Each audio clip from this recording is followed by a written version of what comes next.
Vedare tinokuchingamidzai zvekare kune chimwe chirongwa pano paZim Facebook Secrets and Confessions. Pane imwe nyaya iyo yandakatumidzirwa ichibva kuna vanzvadzi vedu anzi uyai munzwewo zvakaitika mushure mekunge ndaona baba vangu vakazvisungirira vari mumuti.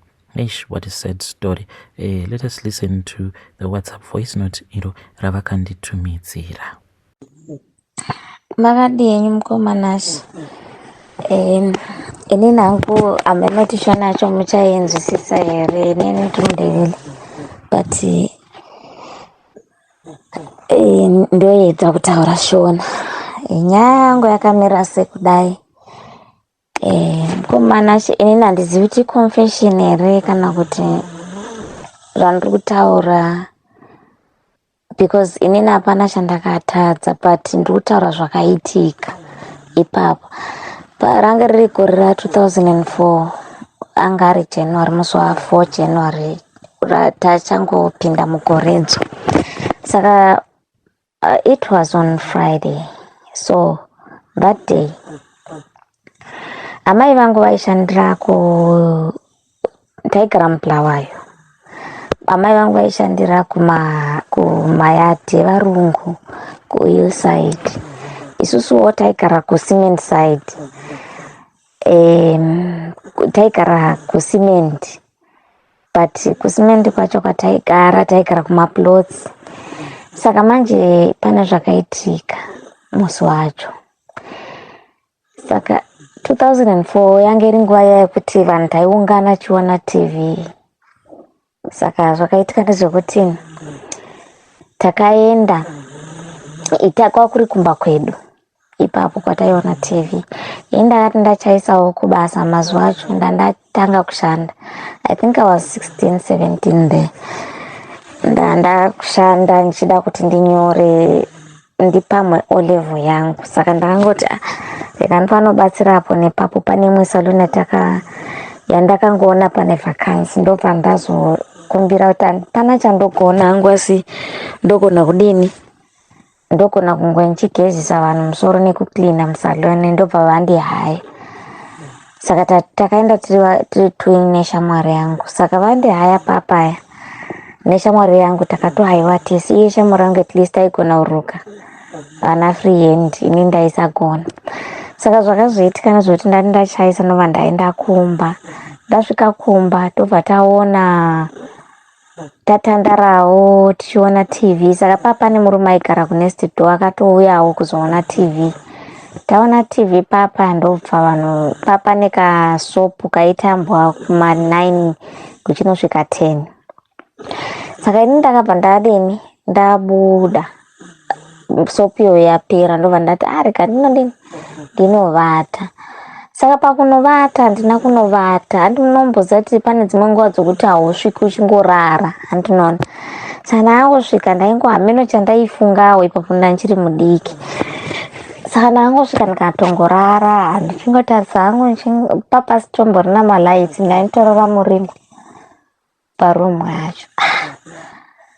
Ndagara ndatombokangana ndakanzwa munhu achifamba panze. Dzadzama 12.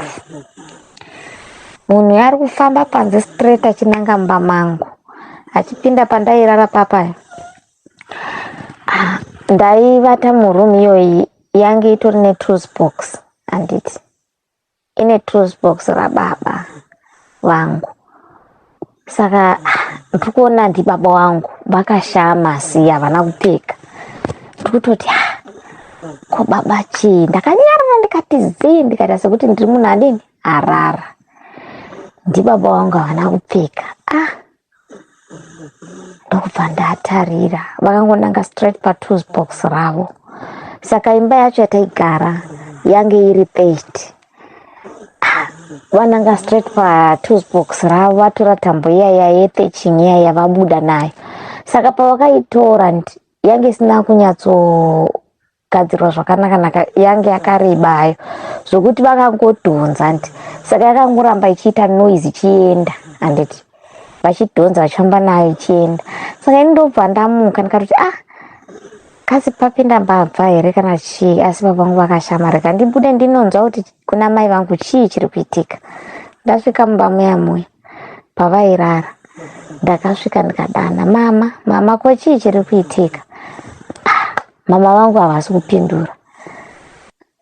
Ndati reka ndidini ndidane zvekare. Ndobva ndazoita chinhu choteka ndinodini ndidongorere mama kuti chii chiri kuitika. Ndasvika mai vangu vakangoetsemura zviya zvokuti ndobva ndasvika, ko mama chii? Zvikanzi nditakurire panze, nguuri ndichikudana kuti baba vako ari kundiuraya, iwewe hausi kudaira. Mama sorry, handina kutombokunzwai mufungi, ndiise panze.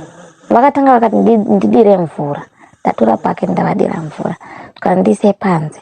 Ndobva ndavatakura, ndakaita simba. I was 17 years.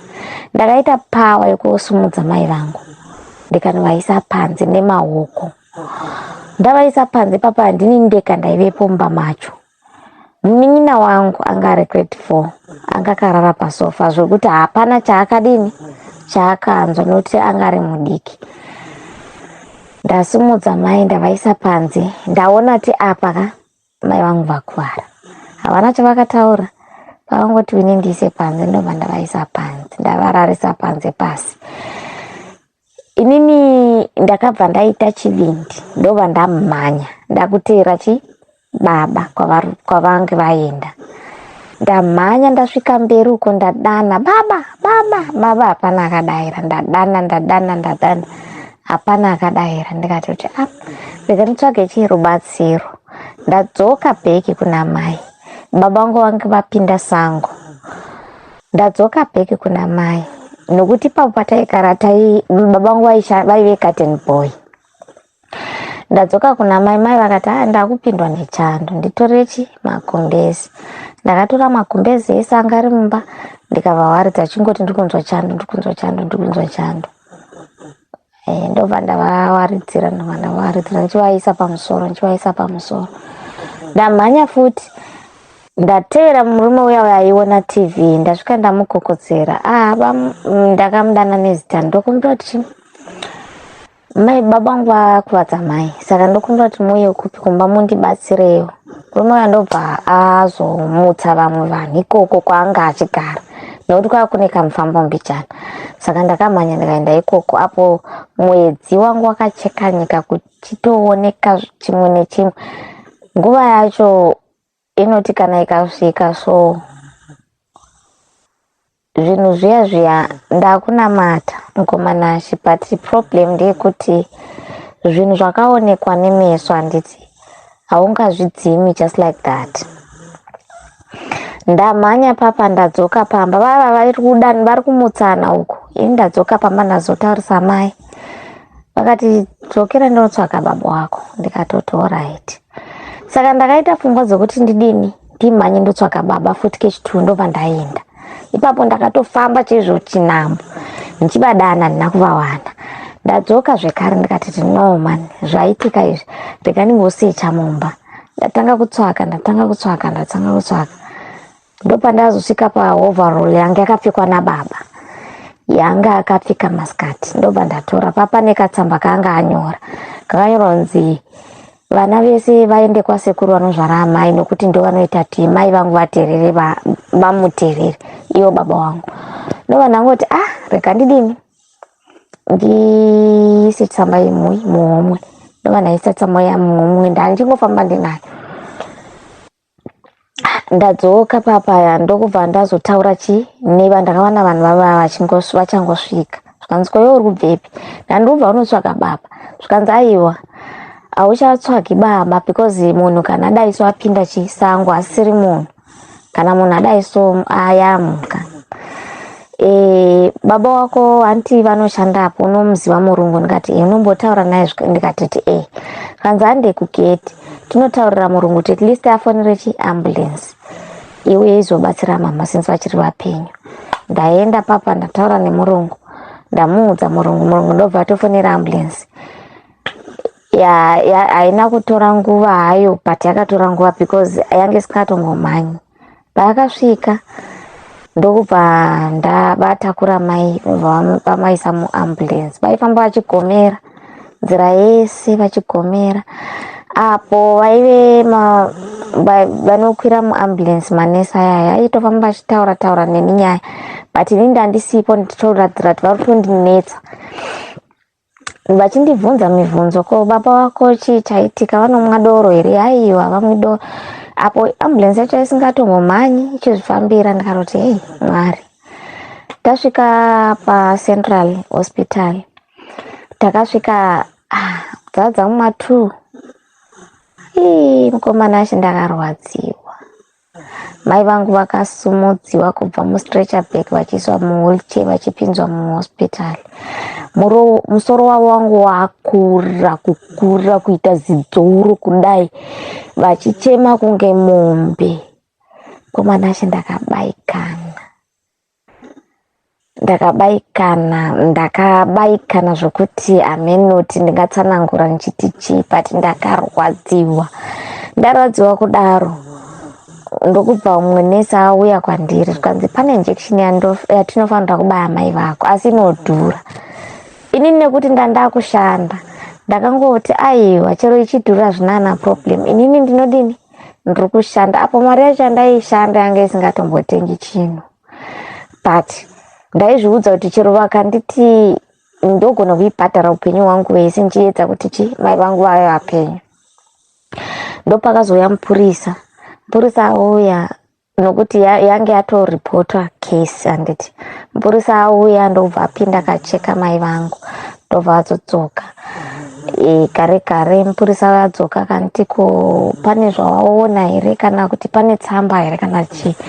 Ndabva ndavaratidza tsamba yayo. Mupurisa ndobva atotora tsamba ndobva aenda naye ndobva anti mai vako vatemwa musoro more than 7 times. Saka vari kutraya by all means kuti mai vako vadini vasurvive. All along ndandine hope, handina kufungira kuti mai vangu vangafa. Saka hope yangu yange rei kuti at least mai vakava vapenyu. Ina ndambofungira kuti baba vangu angafa azouraya because it was just something that was just sudden. Ndobva ndati okay alright, since mama ndavasiya saka ipapo vakabaya mai vangu injection yayi yokuti vasanzwa kurwadza I think, because pavakavabaya havana kuzochema zvekare, vakabva vanyarara varara paya. Ini ndobva ndazonzi handiti kuratidze pavanodini paacha admitira ward. Ndaenda namai ndobva vasvika vararidzwa pamubhedha zvese zvazviri right. Saka ipapo varadzikwa vandakavasiya vakarara zvorati injection yaishanda. Ndobva ndatenda kuna nesi maita basa mavadini mavabaya zvikanzi aiwa. Apo ipapo vapedza kudaro musoro wavo wakabva wadzokera paside. Ndofunga vakavadrena vakavabatsira kuti musoro wavo uite right. Ndobva ndati ndakuda kudini kudzokera dzadza ma2 zvikanzi aiwa haungadzokeri usiku. Ndikatoti aiwa ndogona kufamba kuti ndinotsvaga baba. Zvikanzi aiwa haungaendi. Vakandirambidza kuchipatara svika ndagara. Saka vakaona kuti kukakavadzana kwandandichiita ndogona kubuda ndikaenda. Ndokubva vazodana security kuti itaure neni chiita nyaya. Ndokugara kwandakaita kusvika namapast 5. Ndikatoti aiwa ini nangugara panapa kugara but ndoda kudini kunotarisa baba. Ndobva vati aiwa haiko zvino dza 5 at least ungafamba. Ndobva ndaenda. Ndafamba ndaenda ndakarasika pane nzvimbo inonzi Khumalo. Ndaigurira netsoka ipapaya. Ndakadzidza mutauni. Nzvimbo iyo ndaitoiziva ndichifamba chero ndakavhara maso ndaiziva. Asi musi wacho ndakarasika. Svika ndasangana nemunhu anga achiita sokuti haana kukwana ibenzi like. Ndopa ndakazobvunza kuti main road iri kupi. Ndobva nditi aiwa famba so mwanangu iko kwauri kuenda wakurasika. Ndobva ndadzokera ndafamba neroad yaya. Ndobva ndasvika ndakwira. Mozati ndaita sekuti ndiri kurota zvinhu zvacho zvichiitika. Ndafamba ndasvika kumba. Pandakapinda mugedhi ndaona pandakaradzika mai vangu pakazara ropa. Ndobva ndati this is true, handisi kutomborota. Ndatora juzi ndakapfeka ndapinda muroad ndindotsvaga baba. Saka ndichifamba papa muvakidzani akandiona akanditi wakuenda kupi. Ndikati ndaenda unotsvaga baba. kanza iyo hazviiti tuende wega, chiregera tidini ndikuperekedze. Tafamba saka pane paive nedzimba so paichengetwa huku dzemabroila but papasisina.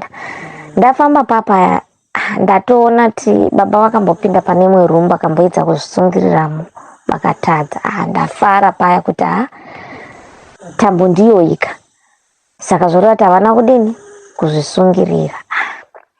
Ndati as long sati ndavawana ini nhangu kuti ndidzokere mumba handidi, ndoda kuvaudza kuti mai ndavasiya kuchipatara. Ndatenderera ploti racho rangu ririzi ploti rehombe chairo, but ranga sina miti mihombe kwakuri zvimiti zvidiki zviya zvokuti papasina miti mihombe. Miti mihombe yaingoverengeka chete kuti iyo neiyo. Ndatenderera papaya ndasvika patengi yange ine fish, ndaona tavapo. Ndatenderera ndafamba futi ndaenda kusvika mai vavati handida kuudza kuti baba vako variko, vanonge vatori kushamwari dzavo. Dzimwe nguva ukafamba ukasvika kushamwari yavo uko ukamubvunza shamwari yake anogona kukuudza kuti ambovaona. Saka ndakangoti alright iripo, ndobva ndadini ndaramba ndichifamba. Mai vandobva vadzokera. Saka ndiri kufamba papaya ndiri kutozvibvunza chii chaizvo chaitika. Ndotadza kuwana menduro. Chii chaitika? Ndotadza kuwana menduro. Anoti reka nditsvage baba. Ndo intention yangu. Ndafamba musango ndafamba mukomana ashe ndafamba. Saka ndakunoti ndakutonoti ndipoye ndiende next door kushamwari yababa. Ndopandakatarisa mutowe. Kune mutowe range riri hombe, range iro mutowe racho roro chero raiti rikaita vana sei range risingatombonaki. Ndikutoona mutowe uya mwoyo wangu wangotarisa mutowe, ndototi asi mutowe uyu unoita sekuti handiti zuva kana richibuda, nokuti zuva range rakubuda. Chimvuri hachiiti uko, chinoita saiti rekumadokera nditi. Saka mumvuri uyu ndauona uri kumabude zuva. Ini ndikuti that is strange, but zvoita sekuti baba wangu ndivo vadini vakandihwandapo. Reka ndieni. Ndafamba manje ndakutoona kuti uyu munhu wandakatarisana naye ndobva ndatanga kumhanya nichienda koko. Ndikona hasi kumuvha, hasi kuita sei. Ndichingosvika ndakangotarisana navo somaso ndikona kuti vakazvisungirira. Ndakachema mukomana.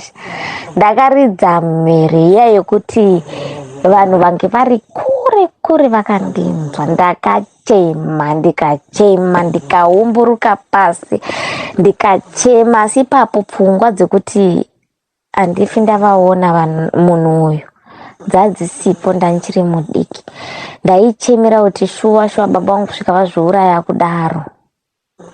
Ndakachema. Saka vanhu vandinzwa ndichichema, vanhu vazhinji vaiziva kuti ndine problem. Vanhu vazhinji, varume vakuru vakamhanya kuuya kwandiri vakabva vatoti uyu tomutorai haangagari panapa. Ndakachema mukomana. Upenyu hwangu from that time hwakachinja, hwakabva hwachinja. Ndakabva ndaona kuti upenyu hwangu hausiri normal.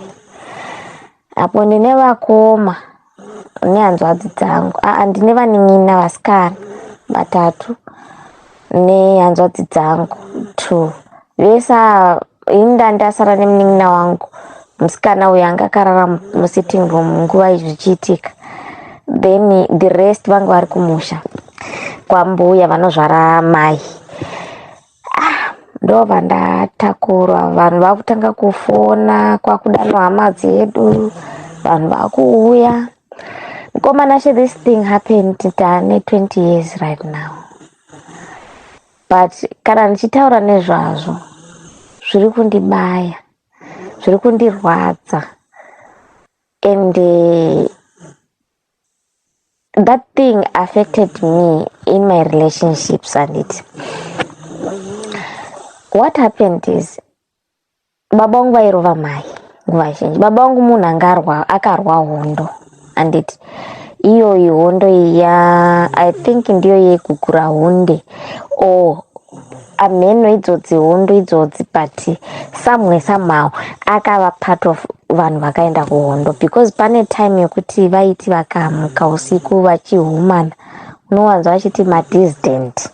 Saka zvorova kuti ihondo ya1980 yavakarwa, then kana kuti ameno ipapo zvemadissident handizvizivi.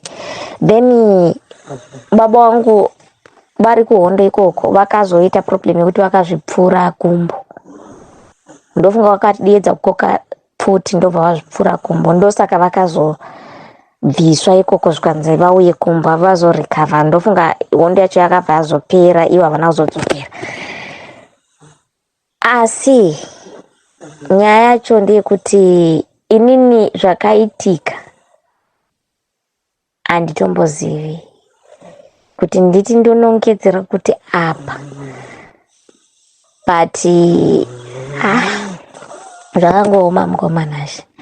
Zvandanga ndichitaura papa kuti nyaya yakandiafekta inini muupenyu hwangu.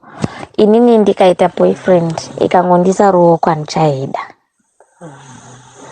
ndikaita munhu wokuti ndowirirana naye akangondirova chete, inini ndondisingachadi zvemurume iyeye.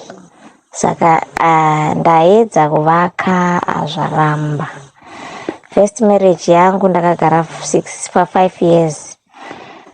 Ndairohwa mukoma, ndairohwa ndichirohwa, asi ndairamba ndichingoshingira kuti ndiye munhu wangu wandakadini. Asi after 5 years ndakazongoti aiwa no, let it go.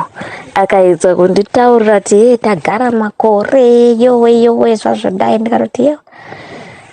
Ndikazowanikwa futi azvikaramba. Uyu ndakazotorerwa hangu naMwari asi aindida. Then ndokubva ndazowanikwa kechi3 ndakazoona kuti zvina ndisiyane nazvo. Uyu wechi3 uyu akamboita kundiisa ruoko, ndobva ndatosiyana nazvo. Saka nyaya yangu mukoma inorwadza zvokuti yakandiafekta mulife chaizvo, yakandiafekta.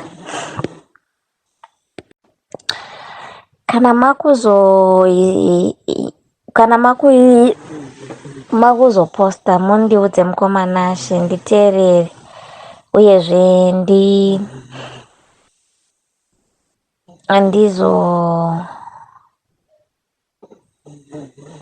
gona kuteerera kumacomments, because kubva zvese izvo zvaitika mandiri mukomanashe handina kuwana rubatsiro rwokunzanzi. Ndakazonzwa ipapo after kusati vanhu vasati vachiri parufu, pane mukadzi wainesteto wakangouya akati hey, torai mwana uyu mumugezese, zvaaona zvihombe hazvisi zvezera rake, ngaagezeswe nemushonga kuti zvirasike zvibude mupfungwa dzake.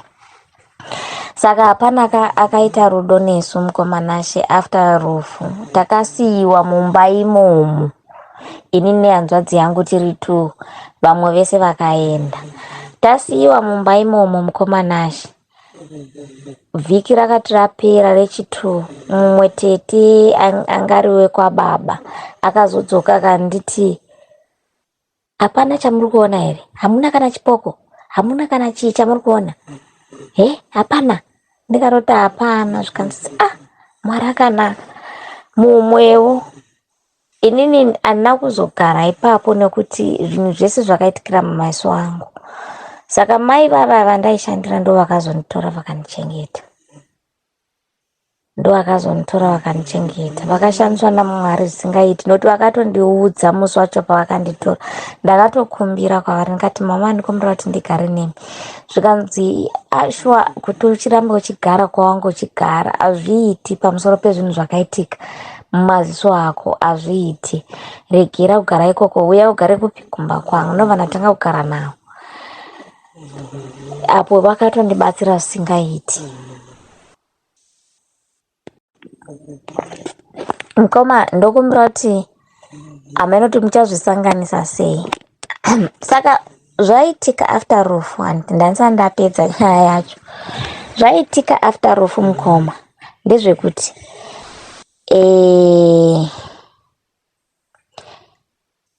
ndakati rimwe zuva mbuya vanozvara mai vakazouya, vaishandirawo mupurazi kugwanda.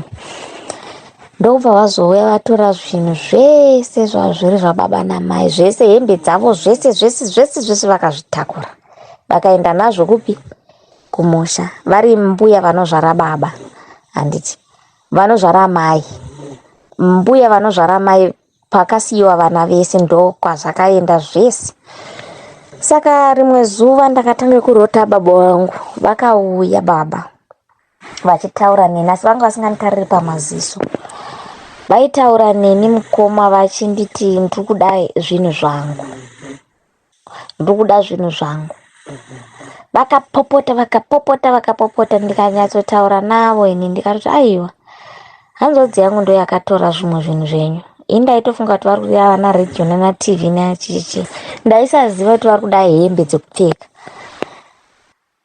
Zvikanzi ndikuda hembe dzangu, zvinhu zvangu, vaiti zvinhu zvangu. Ndobva ndati aiwa, pane zvimwe zvinhu zvakatorwa nani nehanzvadzi. Baba vangu vakabva vandifuratira, ndobva vaienda sepanapa nepapo, ndobva vatanga kuzvifuchira. Vaitora ivhu vachizvidira so mumusoro mavo. Saka on my first marriage, handiti ndakati rimwe zuva ndakarara, ndobva ndarota baba vangu vachichinga zvisingaiti, vachipopota zvezvokuti ndakatya. Ndokubva vatanga kundimhanyisa. Vakandimhanyisa vakabata shamu iyi yange ine minzwa, vachida kundirova nayo.